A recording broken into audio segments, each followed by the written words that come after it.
It's sweet, it's seductive. Is it deadly? Tonight, the dangers of sugar. I think that sugar is a main contributing factor. Serious new warnings from serious people. The more I learn about it, the more it scares me. Also tonight, what the sugar industry has tried to hide. Strategies that I thought the tobacco companies made up back in the 50s, actually some of those the sugar people had done even before that.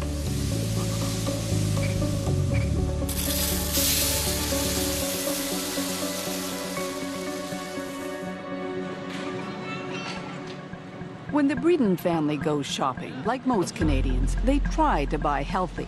Let's go. But like most Canadians, they don't always succeed. They're busy. Meals have to be quick. And then there's keeping the kids happy. It's either Lucky Charms or the mini wheats chocolate. No, I want a Lucky Ones. Okay, Lucky Charms? Okay. You want one that looks like half a moon? Or you want A lot of what they eat is processed. They assume it's nutritious, but they've never paid much attention to what's in the food they buy, have no idea how much sugar is hidden in it. All right, guys, so I want you to just kind of start by telling me a little bit about some of the groceries that you got today and where Registered dietitian Jacqueline Pritchard is about to help them figure it out. Have you guys ever taken a look at any of the nutrition labels or really paid The attention label on to this what the Nesquik cereal says there are 10 grams of sugar in 3/4 of a cup. But whoever eats just 3/4 of a cup? Just check the ingredients now. But how many of those would go into your bowl to make up your bowl of cereal? For me, I'd say probably like eight or 9. Okay. 11. That's a lot of cereal. And as Jonathan Breeden is about to find out, an awful lot of added sugar. So in your serving of cereal, of about 8 of these servings, you're looking at about 20 teaspoons of sugar added of non-nutritional value. That's a lot. Yeah. So let's start at the beginning. What do we mean when we say sugar? Well, whether it's the white stuff that you bake with or the brown stuff that you sprinkle on your oatmeal, whether it's honey, molasses, syrup, maybe the high fructose corn syrup you've heard of, there's a lot of that in things like pop. Chemically, it's all pretty much the same thing, and we do consume a lot. On average, in this country, 26 teaspoons of sugar per person per day. That's 40 kilos a year, the equivalent of 20 bags. It's what sweetens the products and spikes the profits of some of the most powerful and familiar companies in the world. The food industry is one of the biggest manufacturers in North America, nearly $1 trillion in sales every year. And it couldn't do it without sugar. Sugar is one of the essential basic ingredients used in 99% of the processed foods out there. Former industry executive Bruce Bradley has worked for some of North America's biggest food companies. It's something that can drive a lot of taste in the products and a lot of appeal for consumers. So it's one of the basic building blocks. And make no mistake, the amount of sugar in our food is no accident. The food industry goes to great lengths to figure out what makes us crave a product, the exact combination of ingredients it calls the Bliss Point. You know, everybody asks, what is the Bliss Point? Dr. Howard Moskowitz. He's a long-time food industry consultant known as Dr. Bliss. The best way I can do it is to give you an example. Do you drink coffee with sugar or with milk? With milk? So if you add more and more milk, you like it more and more, up to a certain point where you like it the most. And then add a little bit more milk and you say, oh, it's too milky, and my gosh. And add a lot more milk and it's horrid. So it's Goldilocks. It's the middle, it's the best one. It's the level where you like that product the most. A Harvard-trained mathematician, Moskowitz uses models to test people's reactions to different versions of a product. Once he's found the Bliss Point, the product hits the shelves. From soda pop to spaghetti sauce, his magic makes money. Everybody wants to sell just a bit more. How do you get that immediate increase in acceptance? Those in the know realize you can add a little sugar. A little. The first thing to know is that 4 grams of sugar is 1 teaspoon. So with that in mind, let's look at some products. It's no surprise Coca-Cola has a lot of sugar. 40 grams a can, that's 10 teaspoons. But much of the sugar we eat is hidden in foods we don't necessarily think of as sweet. This oatmeal, 3 3/4 teaspoons of sugar a bowl. This vanilla-flavored yogurt, nearly 5 teaspoons in just half a cup. You can find sugar added to bread, soup, all kinds of condiments, hot dogs. This chicken dinner, labeled healthy choice, has 5½ teaspoons of sugar in every serving. Is this the result? There's no question, as our consumption of sugars has grown, so have our bodies. Canada doesn't keep good statistics, so we've used American ones. And those stats raise the troubling question, are we changing our evolutionary shape? Here's the line showing our sugar consumption for the last 50 years. Here's the number of people who've become overweight and obese. Now, look at this line. It's for cases of type 2 diabetes. And this one, diseases of the heart. Back in the 80s and 90s, we used to blame a lot of those problems on dietary fat. But then we started taking fat out of our foods. Did the incidence of disease go down? No. So that got a lot of doctors and nutritionists asking why. The answer, according to an increasingly vocal group, is sugar. Which was worse, the sugar or the fat? The sugar 1,000 times over. Robert Lustig, doctor, author, medical professor, and one of the leaders of the anti-sugar campaign. The fact is, our food supply has been altered and adulterated under our very noses and in plain sight over the past 30 years. In addition to treating obese kids, Lustig is a YouTube sensation. His lecture on sugar has been seen by nearly 4 million people around the world, and he doesn't pull his punches. The fat's going down, the sugar is going up, and we're all getting sick. You use words. You use poison. You use toxic. Certainly I use those words, and I mean them. This is not hyperbole. This is the real deal. Everyone thinks that the bad effects of sugar are because sugar has empty calories. What I'm saying is, no, actually, there are lots of things that do have empty calories that are not necessarily poisons. Poisonous, he says, because of what too much sugar does in our body. So let's take a look at that. Sugar is made up of 2 molecules, one called glucose, here in blue, the other fructose, in red. When they separate in our gut, the glucose circulates throughout our body, feeding our muscles and our brain. But the fructose goes right to our liver, and it's in the liver where all kinds of problems begin. When you metabolize fructose in excess, your liver has no choice but to turn that energy into liver fat. And that liver fat then causes all of the downstream metabolic diseases. We'll tell you more about those diseases in a moment. But first, let's talk about your brain. Too much fructose, says Lustig, shuts down the part of your brain that tells you when you're full.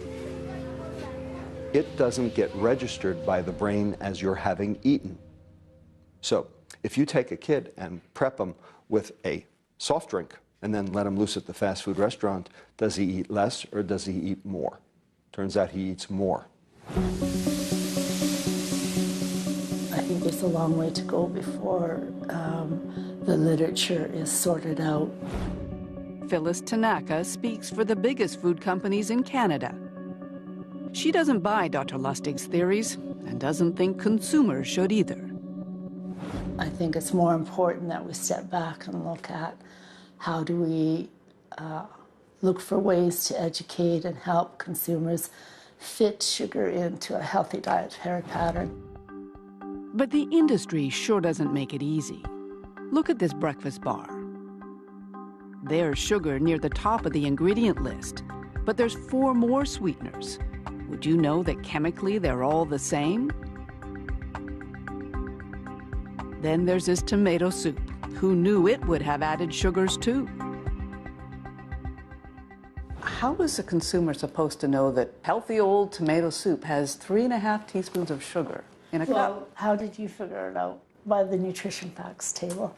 I figured that out because I've spent a lot of time recently learning about what a gram of sugar is and how to read these labels. Do you think most people know how to do that? In the last couple of years, we engaged with Health Canada on a campaign called the Nutrition Facts Education Campaign, in large part as a commitment to help Canadians understand how to go into the grocery store and make informed choices. But surely there is a way to warn people who might be interested in this that a cup of this soup brings you 3.5 teaspoons of sugar. To what end, though? Well, if they have decided that as part of their healthy diet they want to eat less sugar. Well, let me see. Then they would use this same label. The only information on the label is 14 grams of sugar in half a cup. Do you know what that means? You shouldn't have to be a dietitian to figure out how much added sugar you're eating, but it helps. Jacqueline Pritchard has added up all the sugar Jonathan eats in a week. It's pretty scary. This is your week's worth of sugar intake then. So this is equal to 245 teaspoons of sugar. That's a lot of sugar. When we come back, what all that excess sugar might be leading to.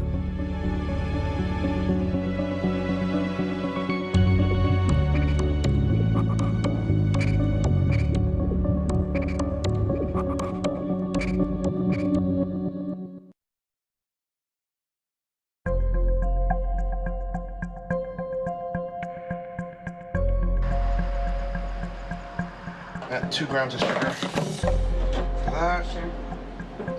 Having discovered just how much sugar is in their food, the Breeden family is on a purge. Okay, the Kraft Zesty Italian has the 1 gram of sugar in this one.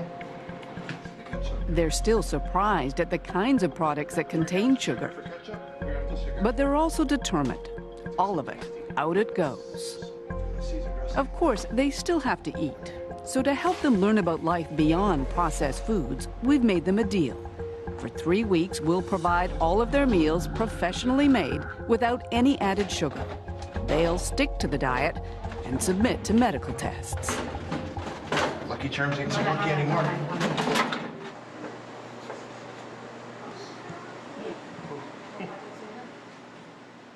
They're only in their mid-20s, but according to medical standards, both Jonathan and Anna are technically obese. 5-year-old Ruby is hovering on the edge. We started our experiment by having their blood tested and analyzed by obesity specialist Dr. Dan Flanders. The family, he says, is heading for trouble. Looking at these results, I would say that I'm very concerned.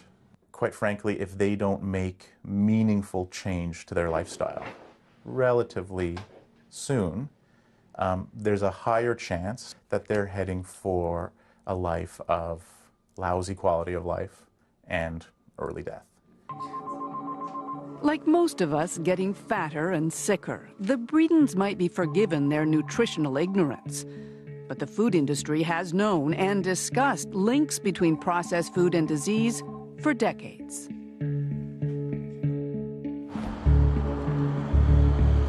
It was Minneapolis, 1999. Obesity was only an emerging problem back then when the heads of America's biggest food companies arrived for a rare meeting.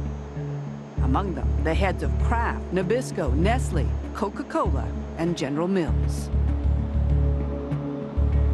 These are executives who normally are fighting each other for space on the grocery store. They don't get together very often, but in '99, they got together to talk about obesity. Reporter and author Michael Moss. He described the Minneapolis meeting in his best-selling book. And they had been pulled together by a cabal of insiders within the industry who had increasingly become concerned about both the industry's responsibility for and culpability for being blamed for obesity. They gathered at the Pillsbury Company headquarters, 31st floor. The message they got was uncompromising. And it was delivered by two of their own, Michael Mudd, a top executive at Kraft, and Jim Hill, a leading nutrition researcher. In a slide presentation obtained by the Fifth Estate, the two men gave it to the bosses straight. A national epidemic. There were too many warnings, Mudd told them, before drawing a parallel designed to make them uncomfortable. Tobacco companies had recently settled a massive lawsuit in face of evidence their product caused disease. Did the food industry, he asked, want to be next? If anyone in the food industry ever doubted there was a slippery slope out there, I imagine they're beginning to experience a distinct sliding sensation right about now. Graphics drove home the point. Maps showing obesity rates rising and spreading across the country like a rash. What are the health implications of all this? Studies show that obese individuals are at a higher risk of developing chronic diseases such as diabetes, heart disease, hypertension, and cancer. Topping the list of contributing factors, the ubiquity of inexpensive, good-tasting, supersized, energy-dense foods. In other words, the very foods the CEOs were in charge of selling. The two men were hoping for money to study the link between food and obesity. Instead, they got a tongue lashing, starting with Stephen Sanger, the head of General Mills. He was rather furious at Mudd for bringing this to them and blaming them for this. And his defense was, look, we already offer consumers a choice. If they want low-fat this or low-sugar that, we have those products in the grocery store. We feel we're already being responsible both to consumers from a health perspective, but also to Wall Street. In other words, they didn't want to know. Now, it's one thing to silence troublesome voices in their own companies. Michael Mudd eventually left the food industry out of frustration. But the people who profit from sugar have proven themselves very adept at crushing dissenting voices everywhere, including in the halls of science.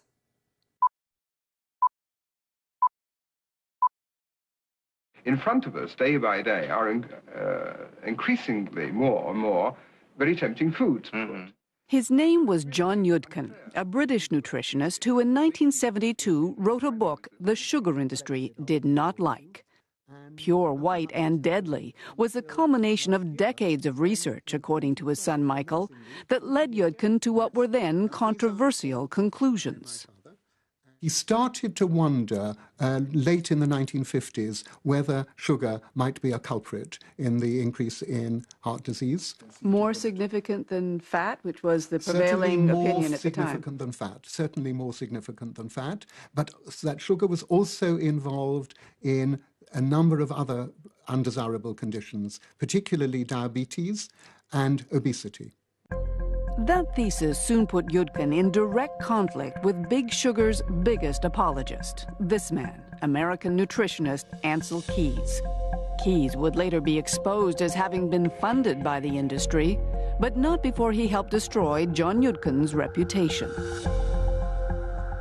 And as early as the 1950s, he had started producing publications suggesting that dietary fat was a problem. Award-winning science writer and author Gary Taubes. Keys successfully managed to detain Yudkin with this smell of quackery, and from then on in, anyone else for the next 20, 30 years who did research on sugar was accused of being just like Yudkin.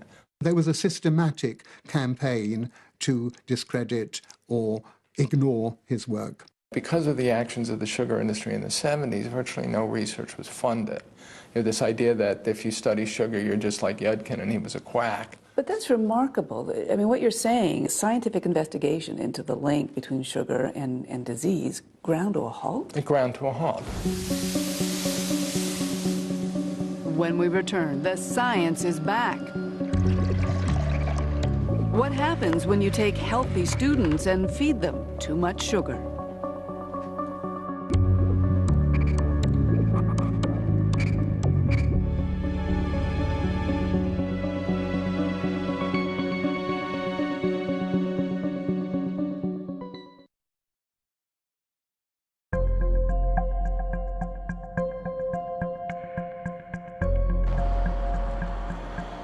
It's week 1 of the 5th Estate Sugar Challenge. Just looking at recipes that actually help reduce the sugar in your diets. And the Breedens are getting a cooking lesson. Chef James Smith is teaching that real food, all the fruits and vegetables and grains of a healthy diet, can also be fast and delicious without any added sugar at all. They use specific ingredients that will change up and lower the sugar and lower the processed foods in your diet. And that may prove a good thing, because after decades of silence, there's new scientific research linking sugar to all kinds of chronic disease.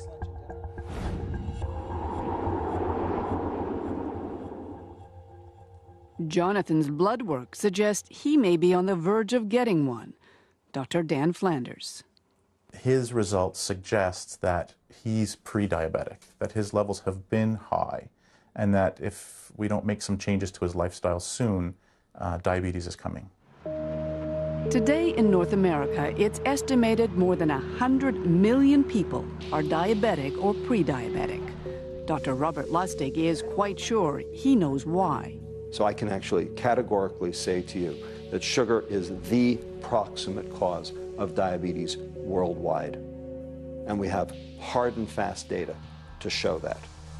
His data come from his own study, done over a decade, comparing diabetes rates in 175 countries with people's diets. And we ask the question, when you adjust for all of the factors that we know are relevant, what about the food supply predicts diabetes rates worldwide? Answer, sugar, and only sugar. These studies are generally considered a very weak level of evidence. A lot of other things have happened at the same time. Toronto researcher Dr. John Sievenpiper. He argues Lustig's methodology is seriously flawed. Methodologists would tell you there's a lot of potential bias. And I could give you one example. Over the same time as sugar has gone up, so has bottled water. But there's no real biological plausibility in the link between bottled water and overweight and obesity. So it's not, I don't think, a sound finding. But we have to be careful in putting too much of the biological plausibility and wanting to believe patterns that we see. His point is it's hard to know what causes disease, and ethically you can't induce it to find out. But you can test for markers, warning signs that disease may be coming. And that's what they're doing here at the University of California at Davis.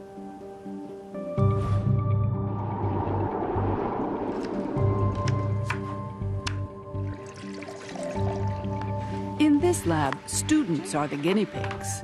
The scientists are feeding them sugar to figure out if it raises the markers for heart disease. That drink contained 25% of her daily calories as high fructose corn syrup. Oh, look at this.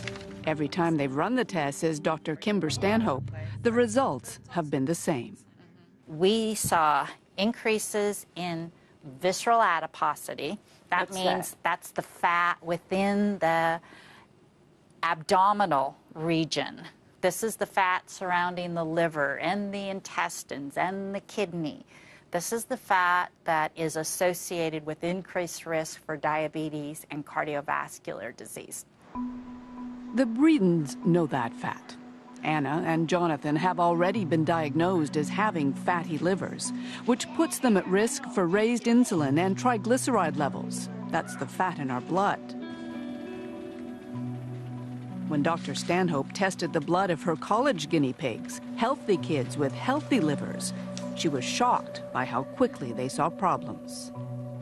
We definitely, in 2 weeks, see increases in the risk factors for cardiovascular disease in the blood. Just in 2 weeks? In 2 weeks. But those kinds of studies don't impress everyone. After surveying a number of studies, including Dr. Stanhope's, that look at sugar and heart disease, John Siebenpiper sees no reason for alarm. And what we find when we look at those trials very carefully is that as long as you match for calories, fructose does not behave differently than does any other form of carbohydrate, namely starches, refined starches, and glucose. Now, that's not to say that they're benign, because I don't think we should be having a lot of refined starch or glucose, but it's not behaving any differently. Stanhope can't speak to the other studies, but she says she tested for all kinds of things, and it was only the fructose that caused the problems. If I had results as strong with regard to a food additive, a brand new food additive, and then I started producing these results, that additive would get pulled pretty quickly. That's how strong these results are? I think they are. In the world of cancer research, Lewis Cantley is a rock star. 5 years ago, the Cornell University professor was chosen to head a scientific dream team, a group of America's top cancer specialists brought together to supercharge the search for a cure. His findings may not be embraced by everyone, but in the cancer world, when Cantley talks, people listen. Let me ask then, do you believe that sugar consumption causes cancer? Yes, I think that eating too much sugar can definitely increase the probability of cancer and also make the outcome of people who already have cancer worse. So how? Well, let's review what sugar's made of. 1 molecule glucose and 1 fructose. We know that when there's too much fructose in the liver, it sets off a chain reaction. The pancreas produces more insulin. What Cantley now believes is that excess insulin changes cancer tumors, telling them to gobble up the glucose. What we're now learning is that some of the cancers, particularly those cancers that correlate with obesity and diabetes, often have insulin receptor on the cancer cell. The tumor, by expressing the insulin receptor, tricks the glucose into going into the tumor rather than the muscle and fat.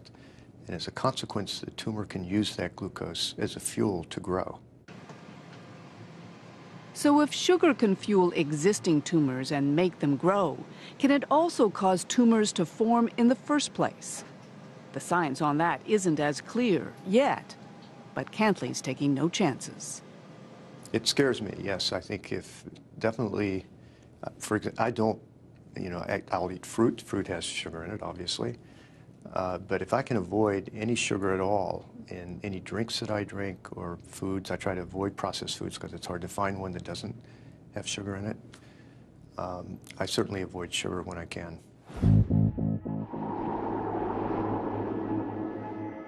One of the criticisms of the anti-sugar scientists is that too much of their evidence comes from animals, not humans. That said, here at Brown University in Rhode Island, they're doing studies they think should make a lot of humans nervous. This rat is perfectly healthy. Put him in a vat of water and he finds his way to safety every time. 5.2. Now, look at this guy. What he's been eating is the equivalent of a North American diet, complete with all the fats and sugars we regularly consume. He doesn't know where to go. His brain has been damaged. These rats were totally normal, and then they turned into demented animals. They don't remember their learning after even a day. And as the challenge gets harder and harder, they fail more and more, just like a human with Alzheimer's disease. 36.2. In this lab, the belief now is that Alzheimer's is really diabetes of the brain, linked to insulin levels, which can be affected by too much sugar. Professor Suzanne Delamonte. Insulin resistance, we now know, can occur in any organ. It can occur in the muscles, that's what diabetes is. It can occur in the liver, that causes fatty liver disease. It can occur in the ovaries, that's polycystic ovary disease. And it can occur in the brain, and we think that's Alzheimer's. Now, it's important to remember that none of this research represents the scientific mainstream. The case against sugar has not been proven. Associations on both sides of the border for Alzheimer's, cancer, diabetes, including Health Canada and the FDA, they all know about this research, and yet none of them is warning about links between sugar and disease. But there is one important group that is raising the alarm. The American Heart Association now recommends that people cut back on added sugar dramatically. Women should have no more than 6 teaspoons a day, men 9. Don't forget the total sugar intake in this country per person is 26 teaspoons a day. And yet, the Canadian food industry remains unimpressed.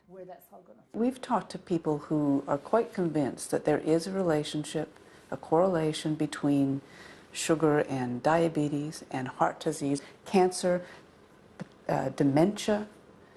What happens if those people are right? At this point in time, I'm comfortable saying that the science just isn't there to support a role in chronic disease. When we come back, government goes on the attack. If your kids drink 1 bottle of soda a day, they're eating the equivalent of 50 pounds of sugar a year. The equivalent of 50 pounds of sugar from just 1 soda a day. And Big Sugar strikes back. Everywhere you turn, somebody is telling us what we can't eat.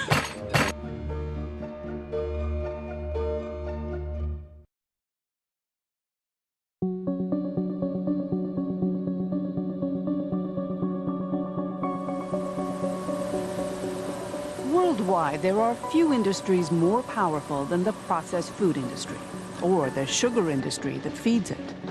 And yet, for all their power, we know remarkably little about how they work. Kristen Cousins is determined to change that. As a community care dentist in Colorado, she'd always been interested in sugar. But it wasn't until she unearthed a stash of documents from a sugar company that had gone out of business that she got a peek into a very secretive world.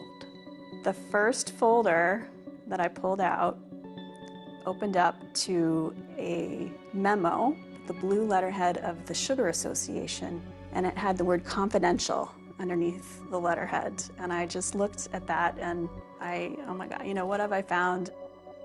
What she'd found was a directive from the 70s, a memo to industry executives about a newly published scientific white paper, a paper that concluded sugar was not only safe, but important.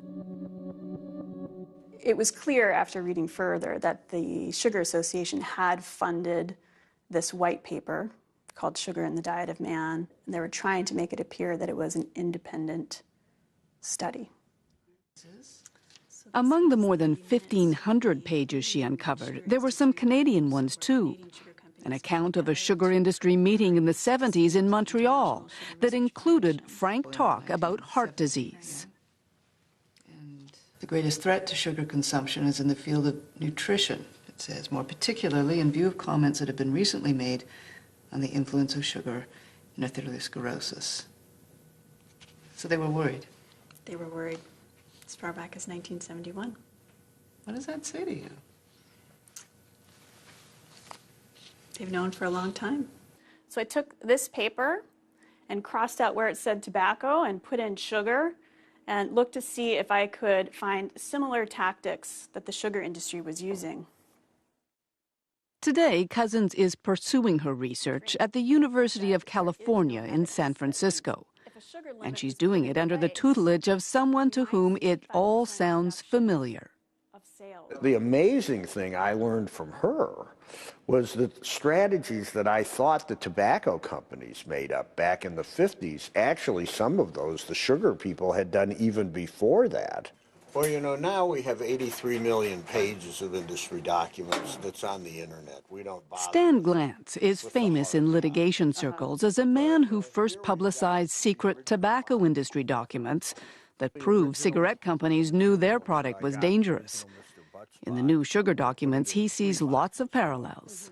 make it more organized. Well, one parallel is just trying to undermine science. Another one is working to try to attack and intimidate scientists and others who are coming up with results that these big corporate interests don't like. Another one is trying to subvert sensible regulation. The sugar industry has decades of practice in that. In 2003, the World Health Organization in Geneva was looking at a resolution recommending people reduce their sugar intake to just 10% of what they eat. It had broad appeal among health experts, but then the industry weighed in. The sugar industry went to their friends in the U.S. Congress, and they got these very influential congressmen to write a letter and say that this is simply unacceptable, and in fact that the U.S. would pull its funding for the World Health Organization if this report continued. 5 months later, the recommendation quietly disappeared. Having seen the movie before, Stan Glantz says we can't afford to let it happen again. We wouldn't have a tobacco epidemic if there wasn't a tobacco industry. We wouldn't have an obesity epidemic if there wasn't an industry that was making a lot of money selling sugar and fat and salt and things like that.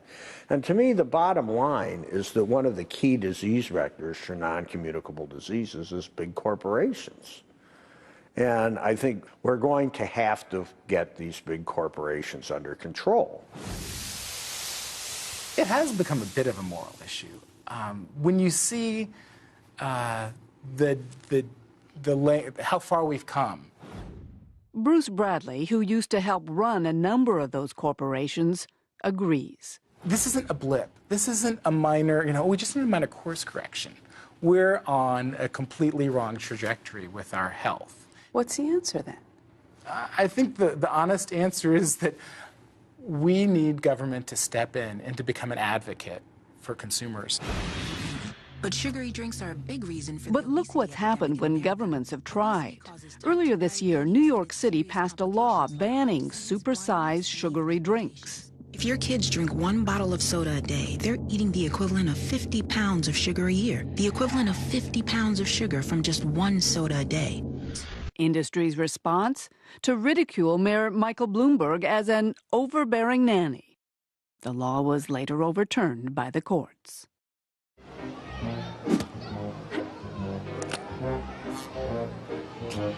Everywhere you turn, somebody is telling us what we can't eat. But advocates keep on trying. 2 weeks ago in Washington, congressmen calling on the government to help consumers by demanding better labels. At the very least, recommending a daily limit for how much sugar is safe. In Canada and the U.S., those limits exist for other ingredients like fat and sodium. Manufacturers must say what percentage of the recommended daily limit their product contains. But next to sugar, nothing. Would your association, representing the big food manufacturers in this country, would they accept an upper limit of how much sugar Canadians should be eating? That's kind of hypothetical because people are putting on the table saying this is one way to, if you want to curb the amount of sugar people are eating, this is one way to start doing that. I think the industry actually has responded to the need for a diverse supply of foods out in the retail marketplace. Across our portfolio of more than 650 beverages, we now offer over 180 low and no-calorie choices. And most of our today, even Coca-Cola, the world's largest sugar user, knows it can't ignore the health debate anymore. We'd like people to come together on something that concerns all of us: obesity. Coca-Cola and everything. But the bottom line hasn't changed. If you're getting sick from what you eat, it's your fault. For people to blame the consumer, to blame the victim in all of this, just as the tobacco companies blame the 12-year-olds they go out and addict, it's just not fair because people aren't given the information that they need if they're trying to make a good choice. As with tobacco, at some point it will all come down to lives and to dollars. The reckoning, warns Dr. Lustig, is coming. The bottom line, there will be no money left by the year 2026 for anything else, because diabetes will have chewed through all of the healthcare dollars. There will be no healthcare in 13 years here in America if we do nothing, and I'm sure Canada is right behind. For 3 weeks, the Bredens have been eating the food we've supplied. How much shake do you want, Anna? They're still eating the kinds of food they like, as much as they like. The only difference, none of it's processed and none has added sugar. Okay, well, then eat some of mine because it's not too hot. So has it made a difference? The moment of truth. In 3 weeks, Jonathan lost 1.5 inches around his waist, 8.5 pounds. Yeah. Anna's weight is down too, and her waist, where all that dangerous fat can accumulate, is down by 5 inches. Hello. And what effect did all that have on their blood work? I'm Dr. Flanders. Nice to meet you. Metabolism. Okay, so Jonathan, I'm glad to say that there's some real signs of things improving. If we have a look at your cholesterol level, it's actually gone down by 10%, which is fabulous. Your triglycerides have gone down by 20%. Okay, so Anna... Her results are equally good. And while our 3-week experiment is far from scientific proof of anything, Dr. Flanders is pleased. Could improve your health in the long run. So this is some evidence that the changes that you've made to your eating are helping to make your body happier, healthier. This is fantastic news. This is really great. Well, when we first started the project, I thought the change would be like really little, that I wouldn't see anything. But to see how dramatically it's changed means to me that like it's really good. It was a big change.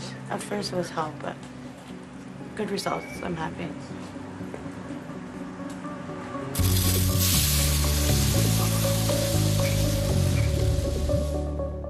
So we're guessing you've got a lot of questions about now.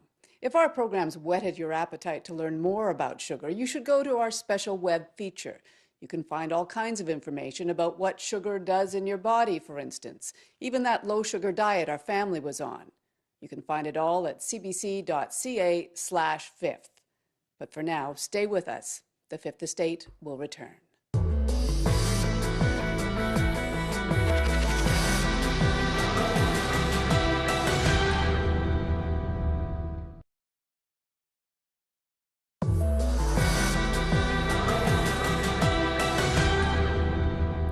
Welcome back. Now here's a look what's coming up on the Fifth Estate.